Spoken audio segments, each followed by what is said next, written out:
Dear educators, welcome to Student Alliance community. Now, a lot of people have this question as to how I can connect my laptop to the panel and from the panel to the laptop. So, with a very good advantage, we have both the facilities without the wiring system. Just one very small thing, make sure your Wi-Fi is connected on the same panel, right? So, if your Wi-Fi is, for example, this has to also be connected with your mobile device or with your laptop, which is either be Windows or it could be NG.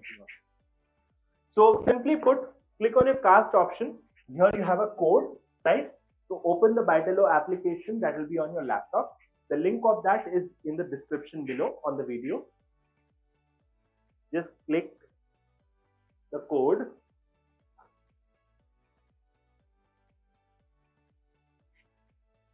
So here it is connected.